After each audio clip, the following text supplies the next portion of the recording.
বুড়ি ভৈরব নদী, যাকে বলা হয় যশোর শহরের প্রাণ, কিন্তু দিনের পর দিন প্রভাবশালীদের দখলে নদীটি এখন হুমকির মুখে। নদীর বুকে তারা বানিয়েছেন বাঁধ, এমনকি চলছে চাষাবাদ। বেশ কয়েকটি স্থানে বাঁধ নিয়ে নদীর স্বাভাবিক প্রবাহকে বন্ধ করে দেয় এখন বর্ষাকালেও মিলছে না পানি। এ নিয়ে বিভিন্ন পক্ষের মামলা চলছে আদালতে। এদিকে আদালতের নির্দেশ অনুযায়ী ব্যবস্থার আশ্বাস দিলেন জেলা প্রশাসক। যশোর থেকে ওবায়দুল ইসলাম অভির তথ্যচিত্রে ডেস্ক রিপোর্ট।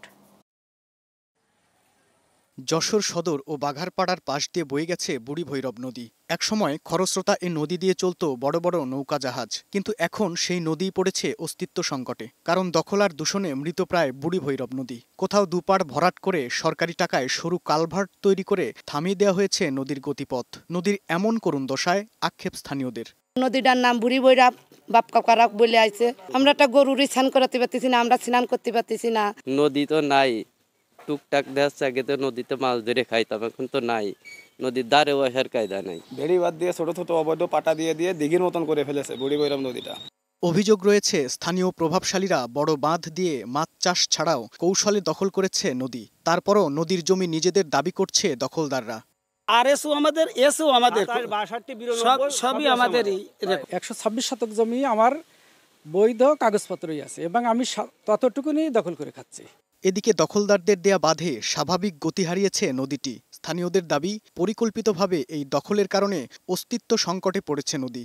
প্রাক্তন বুড়ি ভৈরব নদী, এটা খুব একান্তই মানুষের প্রয়োজন, নিষ্কাশন বা খনন কার্যের জন্য একান্ত প্রয়োজন। আমি এসেছিলাম সার্বজনে, তারপরে নায়েব সাহেব আসার পরে এটা বন্ধ করে দেয়, সব কিছু গাড়িও জব্দ করে। কী কারণে পরে সাইডে দিচ্ছে এটা আমার জানা নেই।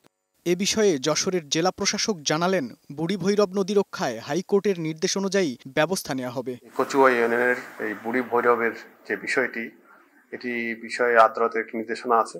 মহামান্য আদালতের নির্দেশনা অনুযায়ী ওখানে যাবতীয় ব্যবস্থা গ্রহণ করা হবে। শিগগির বুড়ি ভৈরব নদীর বুক থেকে অবৈধ স্থাপনা উচ্ছেদ ও আবারও খনন করে নদীর গতিপথ স্বাভাবিক করার দাবি যশোরবাসীর। Global television news desk.